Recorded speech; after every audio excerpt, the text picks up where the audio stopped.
Hi, I'm Alicia Michelle, best-selling author, ICF certified coach, and neurocoach. I love helping Christian women discover practical ways to manage emotions with science and scripture so they can live with more calm, more clarity, more confidence. I'm so glad you're here. Find a cozy spot and let's get started. Hi there, and welcome to today's episode of The Christian Mindset Coach with me, Alicia Michelle. We are continuing our series here on people pleasing, and in the last episode, we talked about the exhaustion of what it's like to carry these people pleasing patterns, and especially the exhaustion that comes in this slow, kind of unexpected way. The slow leak in a tire is the example that we gave. How they can steal our joy, how people-pleasing patterns steal our energy as we're just doing all of these mental gymnastics to keep everyone happy. And we often think it's just, I have so many things going on, I have so many activities, and we do have that, of course. But I would argue that the thing that's really behind a lot of our exhaustion are these deeper mental patterns that we have developed in our relationships, people pleasing being one of the biggest ones. So I want to look at this pattern more deeply today, especially in some of the rules that we've picked up as people pleasers. You know what I'm talking about, right?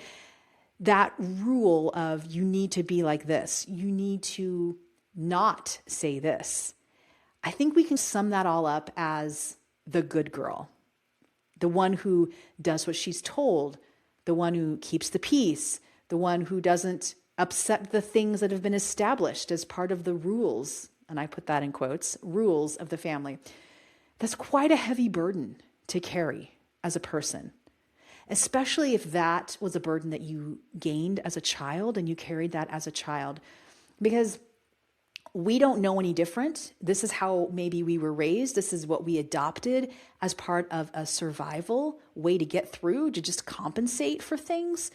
And so if you don't know how to be different, you feel I've always just been this way, you just keep going. You know there's a better way and you want to have something different, but you're like, okay, I've tried to think about maybe saying something, or I just think, what if I tried this? But every single time, or maybe I have made some different choices, it just doesn't work well for me and it ends up blowing up. So I go back to the way I've always done things and I don't have time for that extra drama. I'm just going to push it down and deal with it on my own. I am someone who is famous for just wanting to push it down and deal with it on my own. And those of you who know my story, in 2017, that pushing down and not dealing with emotions nearly took my life. That nearly took my life. And I'm not trying to be dramatic in saying that, but I had 2 vertebral artery dissections. You can Google it, what that means. But basically, they're not good. It's that the arteries in the back of my neck had dissected, meaning that they had separated the inner lining from the outer lining and had caused blood clots. I had TIAs, those trans-ischemic attacks. I had some mini strokes. And I was in the ICU for a week and a half. And then I was also in bed for 9 months afterwards. All caused by spontaneous is what it was classified as. The doctors had no idea what caused it. So that journey of really understanding where it was coming from was not just a physical healing in me, but it was an unraveling and an understanding of the kind of person that I had developed myself to become. This emotional absorber, someone who would absorb everyone else's feelings and do what would needed to be done, be the good girl, but who was so out of whack in doing that. It was so unhealthy to me that these emotions and these things had built up in me. The stress, the chemical cortisol had broken down literally parts of my vessels, which is horrible to think about and to say, but that's what was happening for me. So for me, this idea of talking about people pleasing, this is a very personal issue for me because I know what it cost me almost. And I know so many of us are stuck here. And I'm telling you, on the other side of this, there is life. I don't know how to better say it, but that God has not designed you and I to live like this. He hasn't. And that if you are so exhausted by carrying this and not knowing a different way, that I want you to know that you're not weak. You're not broken. If you feel exhausted by this, you're not unable to change because you're not smart enough or you don't have enough courage. It has nothing to do with this. It has about so much more than that. It's not just about learning to say yes or no in a situation. It's about feeling that emotional responsibility for others' reactions and knowing that a lot of that has to do with patterns that have been established a long time ago. And your body learns that as a form of safety. We're going to get into the brain side of all of that and the body responses in the final episode in this series. But this kind of absorption and just compensating for everyone, it can be extremely detrimental if you're someone who's classified as an HSP. We've talked about HSPs here on the show before too. An HSP is a highly sensitive person. This is someone who sometimes are defined as an empath or someone who just feels others' emotions deeply. I am one of those people. But if you can imagine, if you are absorbing all of these things, if we were to go into the most obvious example I'm thinking of right now is to go into a place where there's a lot of radiation. If we were to go into a place with radiation and absorb all of this radiation day after day after day, there's no doubt that we would say, okay, well, my body's different. My body's been changed. I'm having all of these strange things happening to my body because of the radiation that I've been exposed to. It's the same sort of thing, the same concept as being exposed to these toxic patterns for so long that when we especially are empaths or people who feel each other's emotions deeply, we are really absorbing these things. We're really taking them in. And I know that many of you listening are women like this because I meet you and we tend to bring in the people who are like us. I'm one of these people. So I just want you to know that this side of being the good girl, of being the people pleaser, this is a role that you've been playing. This is not you. This doesn't have to be you forever. This is like a hat you've been wearing. And this is a hat that you've worn to keep you safe, which is understandable. But there is a point where you get to decide, do I want to keep putting this hat on? Do I want to keep living in this chaos? And so I want you to be able to look at some of these things we're talking about today and to begin to recognize these patterns of maybe I didn't even realize this is also people pleasing in this other situation. But my caution to you is that I don't want us to look at these things from a perspective of shaming ourselves. We're not about saying, oh, I just need to stop. Like, what's wrong with me? Why can't I do something different? I want us to understand some of these deeper layers. What are we feeling? What is the real dilemma here and the damage that it's causing? What's really underneath all this? How is fear part of it? How is safety part of it? How is just not wanting more chaos part of it? So we're not just talking about how to say no, how to set boundaries. That is one tiny piece of this whole people-pleasing equation. And I feel like a lot of people just cheapen it down to that. But we're talking about why you feel responsible for keeping the peace in your family and why that feels so hard to change. So if you've ever walked into a family situation and you know how it's going to go, right? Like you're monitoring people's tone, you're anticipating this person's reaction, you're adjusting what you say or you don't say, you're trying to keep things from escalating. Before it even happens, you feel responsible for all of that.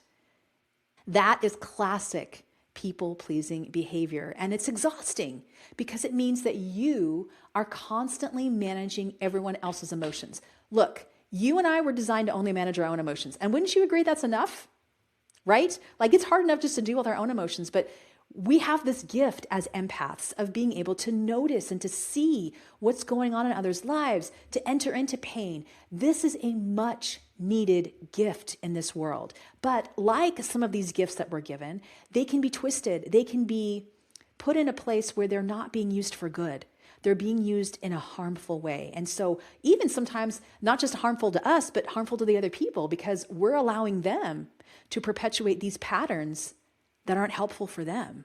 We're keeping them stuck in the dysfunction by participating in it and playing along with it as the peacemaker, the easy one, the one who doesn't stir things up, the one who keeps things calm. You might tell yourself, or you may have heard from other people, things like, well, just don't bring that up, or just let it go, it's not worth it. the pain of addressing it, it feels way bigger than that familiar pain of just stuffing it down, dealing with it on your own. And I want us again to remember that these moments, they might feel like these isolated moments of decision. Like it's one choice in the moment to do this or to do that. But honestly, they're really about seeing the deeper pattern here, because these are things that have been happening for a long time. And we can start to connect the dots of, oh, I show up like this in this situation. And oh, it's about, I show up here like this.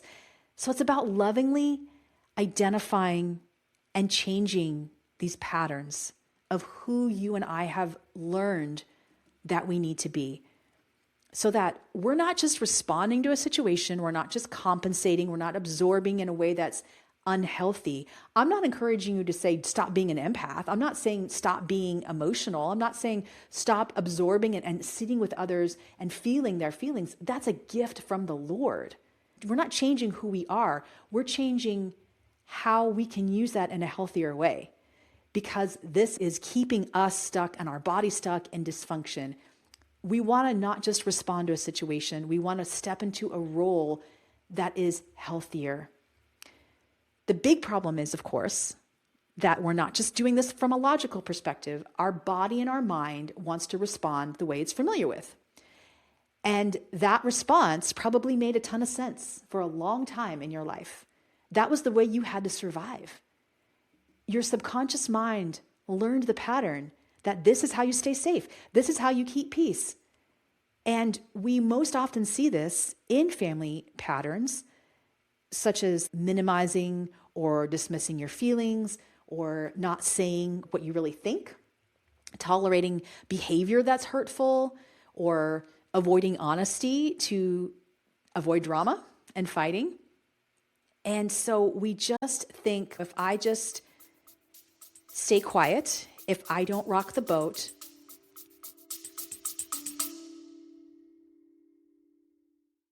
hey, it's Alicia.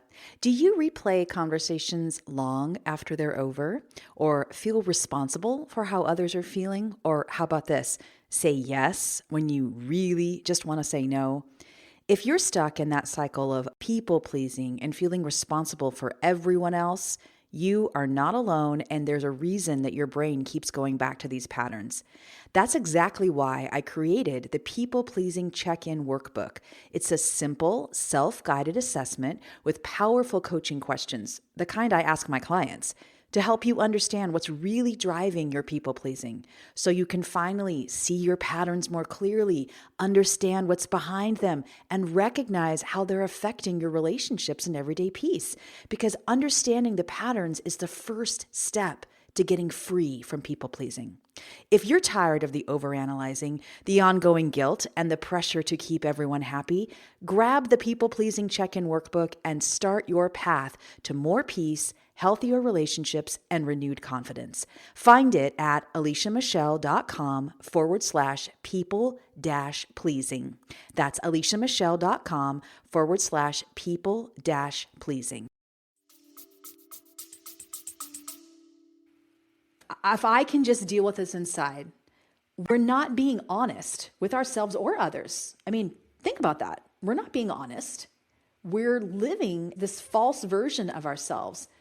But we've learned that this is what we need to do to manage it. And this is the classic good girl identity, someone who is accommodating, not difficult, not emotional. And this is what can get so tricky. Because, of course, being kind, being loving, being generous, having a humble spirit, these are all parts of who we need to be as Christians. We are supposed to be servant-hearted. But if we are using these skills and labeling them as good, if that means that we're pushing down and dismissing the very real hurts that are inside of us, that's where the problem is. And that's where we need to stand up. And this honestly was the point that got me, because I thought, okay, whatever, it's annoying. I can just deal with it. But the Holy Spirit convicted me on this. He gave me a vision of this part of me, this part that had just been pushed down and told to just deal with it as this little girl inside who was hurting. And I saw her one day, just as God was talking to me about it, I had this vision of her being in this back room of my heart. And just there's this, I don't know how to describe it, but like when I've done this sort of work before, there's a certain house that I go to in my head of a certain layout of the house. And there's this back room that I tend to just shove stuff that I don't want to deal with. And I had put this girl, every time that she came out and said, you know what, this hurts. I'm tired of living like this. I had just sent her back to that room and said, sit down, be quiet. I don't have time for you. I don't want to deal with this. And God had to advocate for this broken part of me. God had to remind me that he died for that little girl too. That part of me that was hurting. I just wanted her to go away. I just wanted to not talk to her. I just wanted to keep punishing her for not doing what I wanted her to do, which was stand up and deal with it. I wanted to be mad that she was the one who kept me so exhausted and stressed out and angry inside at my family members because they didn't respond a certain way. I wanted to tell her to just fix herself, to be brave, to stop being a wimp. But you know what? Was that bullying voice the voice of love? Was it the voice of God? No, it's not. It's not the voice of God. And I only had those sort of bullying voices to this little girl when I wasn't in that people-pleasing moment. Because in that moment, I was like, oh, okay, sure, yeah, just do whatever. It was like I fell right into that pattern that she had set up. Instead, God taught me to stop hitting this girl with a stick, right? Being mad at her, but to say, how does love respond here? Bring her to the cross. Bring her to the cross for healing. She's broken. She is responding like this because she's hurt. She feels unseen. She feels dismissed and unloved. And how have you been responding? By continuing to make her feel these things, right? The pain of seeing the reality of it and throwing it in her face and being mad about it is not fixing it. And it's really hard, honestly, if you think about it, if we have this dilemma happening in our head, how are we expecting ourselves to choose a different pattern? How are we expecting ourselves to be brave and confident when we have told this little girl who needs to stand up and be different, we've told her by her actions, hey, you need to be different, but we're not giving her the tools to change. We're just being mad. We're just being mad. So we have to identify that there are things in us that are broken that need to be reconciled and brought to the cross. Now, yes, part of this is that we need to learn some boundaries, because when we have been living as that little girl and we don't know any other way, we've just been thinking, well, I'm just being loving, I'm just accepting them, I don't want to cause division. When we're choosing instead to abandon ourselves to keep the peace, when we're abandoning that little girl that needs healing and help and love, we need to understand that, yeah, she needs healing. She needs new patterns inside to understand how she can respond differently, and she needs tools. And she needs some very specific understanding of how she relates to other people, of her boundaries, of what's her responsibility, what she needs to let other people be, and what she needs to own. We're going to get into that more in the next episode. We talk about the brain, we talk about body, we talk about boundaries and how we can have that freedom. So, like we said, this feels really hard to change because our brain and our body learned this as a way to stay okay. This was a mode of survival for us. This is how we got through. So when we were thinking about setting a boundary or trying to be different, what we want that little girl to do differently, it felt like, because our body had learned something different, it felt like our body was reacting like something was wrong, right? That guilt, that anxiety, that tension, that urgency to fix it. I don't know what else to do, because the right answer that I've been programmed to do is to do this people pleasing. And this is why willpower doesn't work, when it comes to these deeper issues like people pleasing, like perfectionism, like performance. This is why willpowering ourselves into change doesn't work, because we're operating from a subconscious mind. You can't just decide to stop people pleasing when your body still believes that people pleasing is what is going to keep you safe, right? We can't just decide when this is what our body has already said is going to keep us safe. And so saying no isn't a decision. It's a disruption to the role that you've been playing. When we decide not to people please, it challenges the identity of being the one who keeps everyone okay. We're not just disappointing someone, we're risking tension in relationships. We're stepping out of our assigned role. We're like, well, who am I now? So of course it feels hard. We're not just making a choice, we're breaking a pattern. And so if this is you, I want you to know that it makes so much sense why it's been hard to change out of these good girl patterns. You're not just someone who says yes too much. You're someone who's been carrying this emotional responsibility and these patterns that were never meant to be like this.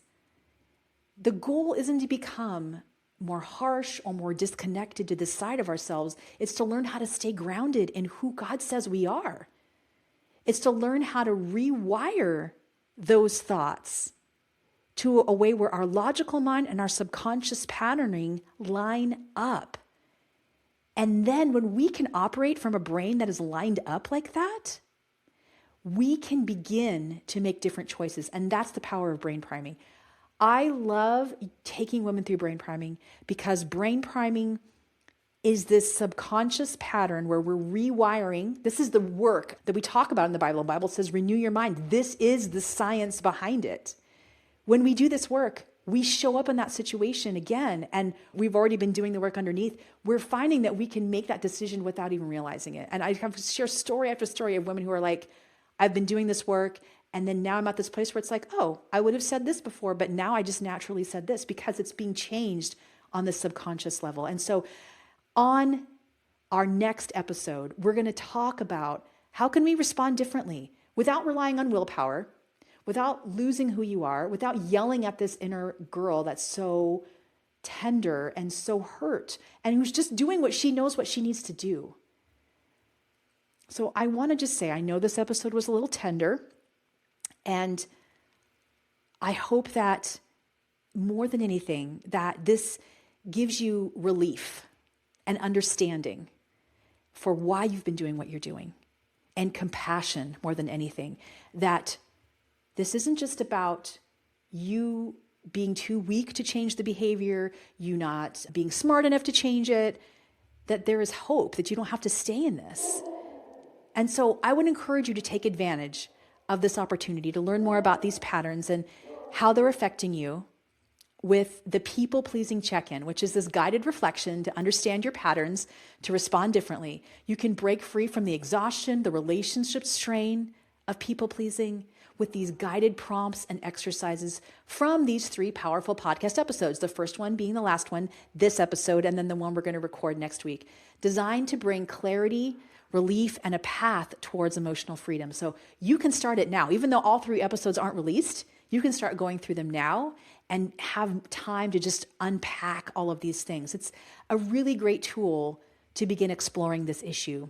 So it's powerful, and this is the next step because we need to see what we're working with. We need to see what's there. So this is the next step to see how it's showing up for you. You can go to aliciamichelle.com/people-pleasing. I just want to say that coaching is the number one most powerful way to get transformation around this topic of people pleasing. I've been honored to coach hundreds of women through this. And I'm going to be opening up a special 8-week coaching intensive in June for women who want to work one-on-one with me to find this transformation, freedom from people-pleasing. And so keep your ears peeled for that. But for now, this people-pleasing guided reflection check-in guide is a great way to start working through this. I just want to close by saying that you're worth this work, friend. And if you feel these things, the little girl inside is asking for freedom and healing. She's asking, and she needs you to help her bring that freedom and healing. She needs you to bring her to Jesus and to begin to do this work.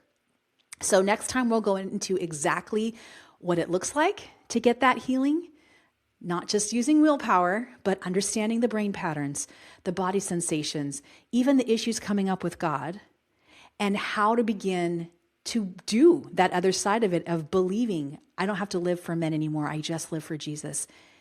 We can get specific healing in these areas. So take care, and I look forward to finishing this conversation with you next week. Bye-bye. Hey, thanks for joining me today. For full show notes and helpful next step resources, visit aliciamichelle.com/podcast. And if you enjoyed this episode, I'd be honored if you'd leave a 5-star rating and review. Thanks for being here. I'll see you back next week.